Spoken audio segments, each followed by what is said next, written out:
Hello and happy week 10 of the NFL season, everyone. This is the PHLY Bet Show. I'm your host, Jamie Lynch. This is all made possible by our friends over at Bet365. Download the Bet365 app and find out why it's never ordinary at Bet365. Use promo code PHLY365 at sign up for new users, and you can get $150 in bonus bets that hopefully we can turn into much more than that. All right, so currently the Carolina Panthers are up 10-0 on the New York Giants in what appears to be a race for the number one pick. Daniel Jones is absolutely terrible. He's getting mocked online right now. He had about 3 guys wide open on a play and somehow took a sack. Might want to get his eyes checked. So luckily we don't have to bet that one, but we will run through the full slate. And let's kick it off with the one that most people care about today, and that is Eagles-Cowboys. Cooper Rush is starting. Dak Prescott is going to miss the remainder of the year after opting for surgery on his hamstring. So the Cowboys all but essentially done. Cooper Rush has stepped in the past and been okay. His first start came against the Eagles, and he threw 3 picks, and they absolutely demolished him. So let's hope we get a repeat of that today. But let's get into some of the trends and facts with this game. First, you have Cooper Rush. He's not very good.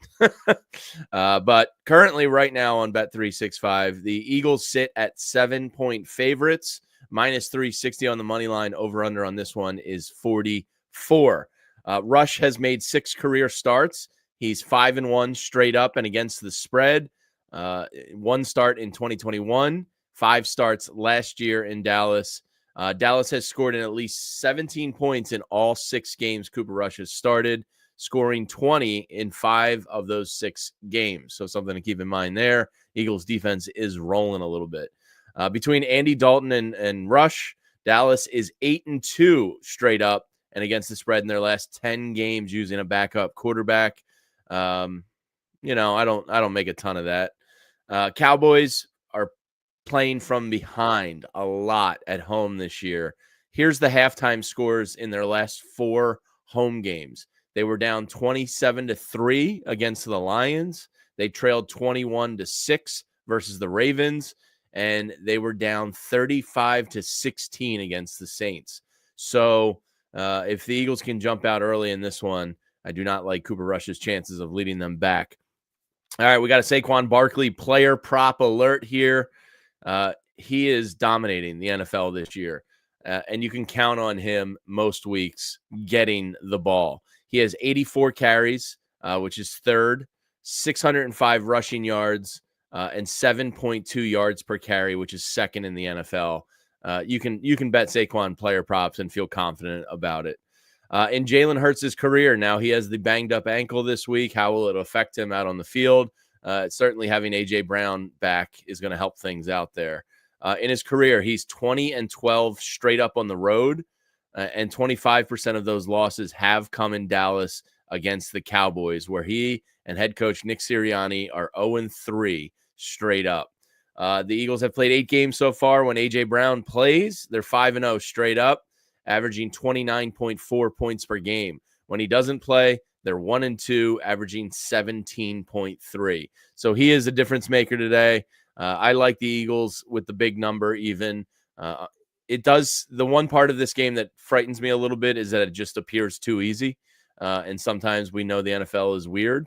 And sometimes those too easy games can be difficult. But give me the Eagles minus the 7 in this one heading down to Dallas. All right, let's pick it up with the 1 o'clock slate this afternoon. And that is going to start with the Atlanta Falcons and the New Orleans Saints. As soon as I find my notes, because I had several beverages last night. Quite foggy. All right, here we go. Falcons at Saints. Currently on the Bet365 app, the Falcons are a 3.5-point favorite. Over-under on this one comes in at 46.5. The Saints fired their coach. Dennis Allen is gone from New Orleans. He was straight up a terrible coach. Don't think you'll see that guy head coaching again anymore. Now, 39 teams have fired their head coach during the regular season since 2003. Those teams in their next game are 17-22 straight up and 22-17 against the spread in that first game following the firing. How they were prior, they were usually 37% win percentage teams. So they do improve slightly in the first game. It's almost like that backup quarterback emotional first start kind of situation. Kirk Cousins in this one, he's 9-12-1 against the spread, coming off back-to-back straight up against the spread victories, which he is here. He's 3-10-1 against the spread in that spot since 2017, the third worst of 84 quarterbacks in that span. Since the start of 2020, the Falcons are 9-19-1 against the spread after a win, the worst mark in the NFL, just ahead of the Seattle Seahawks. The Falcons are 5-11 in their last 16 games after a win. For whatever reason, the Falcons just can't string together multiple wins in a row. The over is 87-70-1 in Kirk Cousins' career starts, making him the fifth most profitable quarterback to the over since 2003. Derek Carr is back for the Saints, and things are not going well in the locker room there for him. Kirk Cousins and Derek Carr have faced off 3 times prior in their career. All 3 starts for Cousins have come on different teams. He's done it with now Atlanta, the Vikings, and Washington. Kirk Cousins is 3-0 straight up and 2-1 against the spread in this game. That being said, give me the Atlanta Falcons minus the 3.5. The New Orleans Saints just appear to be very funky. Something smells in there. All right, the Buffalo Bills heading to Indy, and we got a player prop I love in this one with Johnathan Taylor. Currently on Bet365, the Buffalo Bills are -4. Over-under on this one comes in at 46.5. I'll get you to the player prop last. Last week against the Vikings on Sunday Night Football, the Colts didn't even enter the red zone with Joe Flacco at quarterback. Over the last decade, teams that failed to even reach a red zone the prior week are actually 62-45-3 against the spread, nearly 60% cover rate. So is this an example of the NFL being weird and maybe the Colts are a play? In Joe Flacco's last 8 starts for both the Colts and the Browns, he's 6-2 against the spread. In his long career, Joe Flacco has a problem as a home dog, where he is just 5-10 against the spread, which he is here. As an underdog of 4 or more points, Flacco's just 1-10 straight up since 2020, including 2-20 straight up since 2014. And then the time zone watch, Josh Allen is traveling to that central time zone. No quarterback, Josh Allen has 22 games outside of the Eastern time zone in his NFL career. He's 14-8 straight up, 14-8 against the spread, 6-1 straight up in his last 7 when going west and away from home.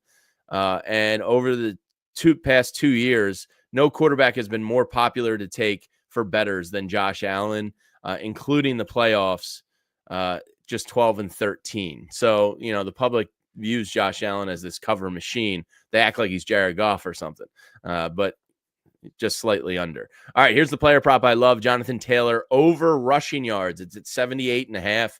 He's faced the Bills once. He had 3 touchdowns and 185 yards. So give me Johnathan Taylor, player prop. Give me the Bills in this one reluctantly, although I do think the Indianapolis Colts are kind of sneaky here.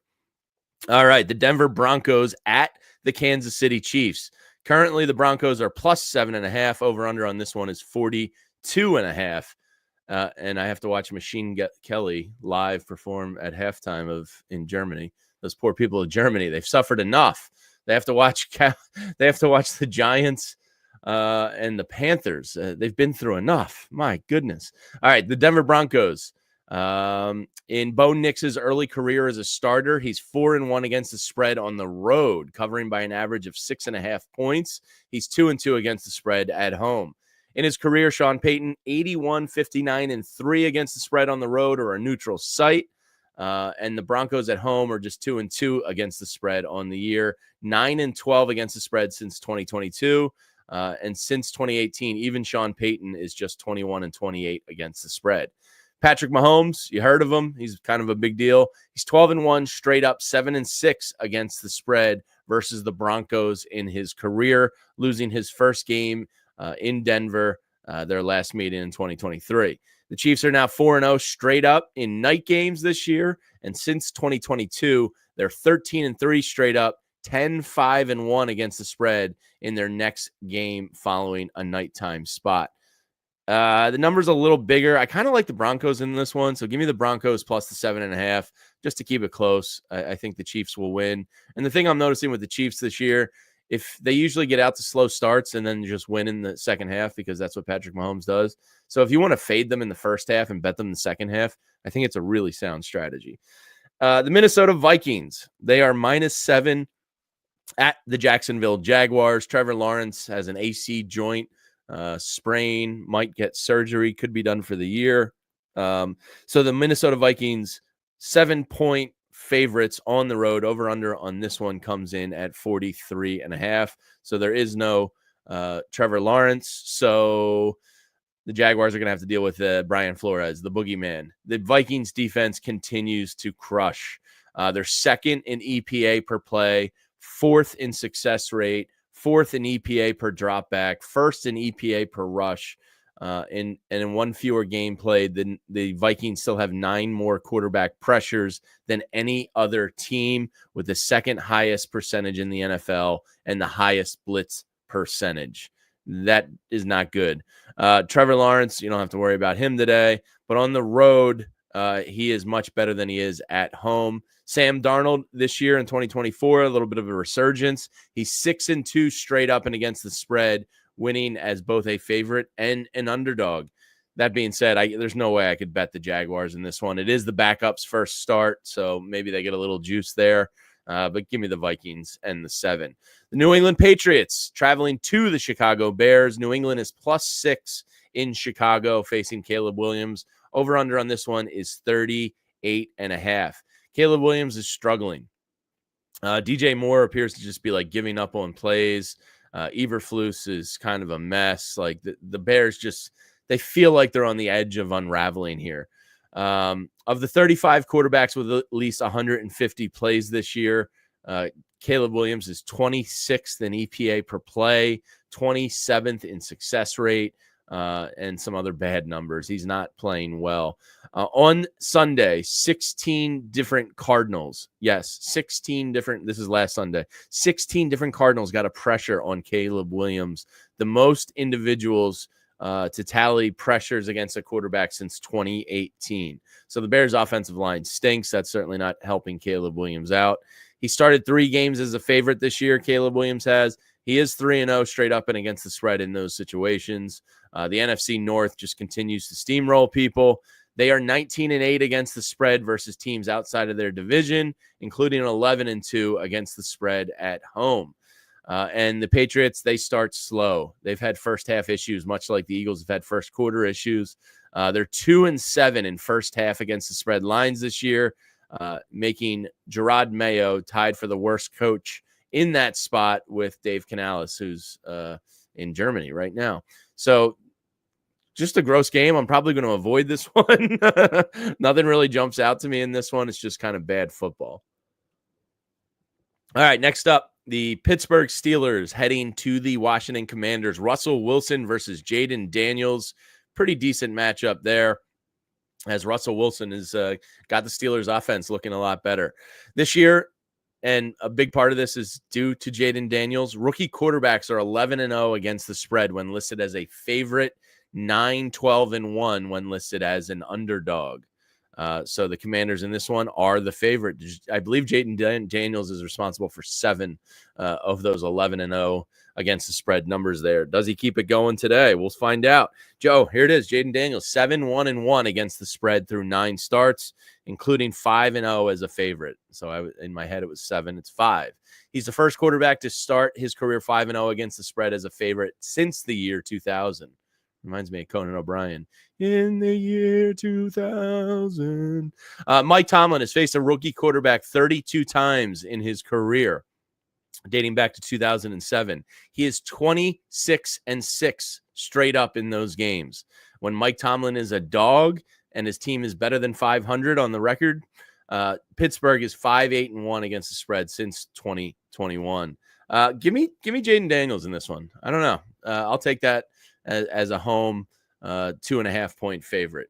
All right, San Francisco 49ers and the Tampa Bay Buccaneers. This is the return of Christian McCaffrey. So if you're like me and have him in fantasy football, you've been waiting for this one, but maybe he brings the 49ers offense back to life, which is kind of unfair because Jordan Mason actually did pretty well in his time filling in for Christian McCaffrey.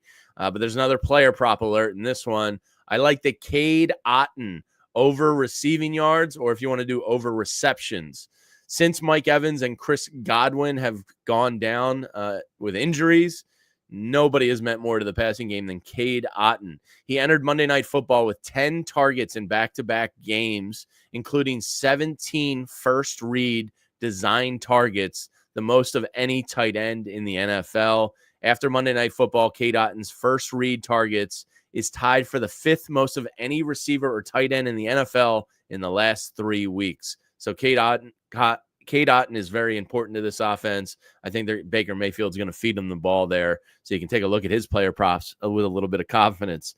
All right, under head coach Kyle Shanahan, he is 14-12 against the spread at 1 o'clock Eastern Standard Time. Since 2019, San Francisco has only played at 1 o'clock off of extended rest once, and they beat the Jaguars up pretty good, 34-3.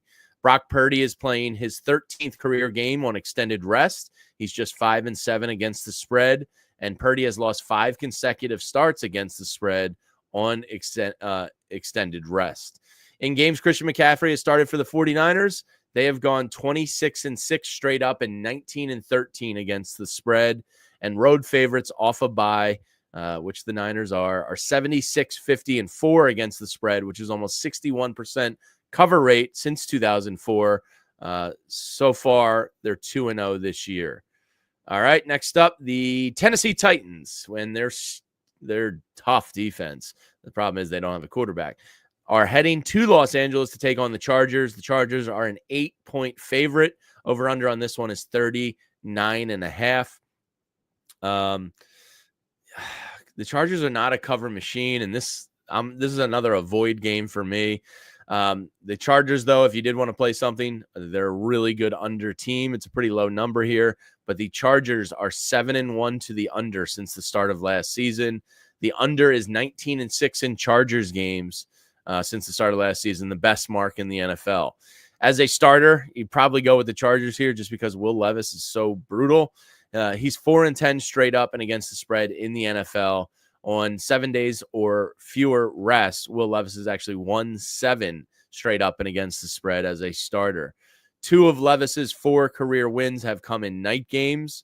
Outside of that window, he's 2-9 straight up and against the spread. The Titans defense is awesome, though. It probably will keep them in that game. I would slight lean Titans, but again, just kind of gross game. Going to avoid that one. All right, next up, New York Jets, -1.5 at Arizona Cardinals. Give me the Cardinals, +1.5 in this one. Over-under is 46. The New York Jets, they're close. Everybody says every week, Devontae Adams and him. Aaron Rodgers might just be cooked and old. Every game is do or die for the Jets now. There is a playoff scenario for them out there. They need help from other teams, but they certainly have to start taking care of business themselves.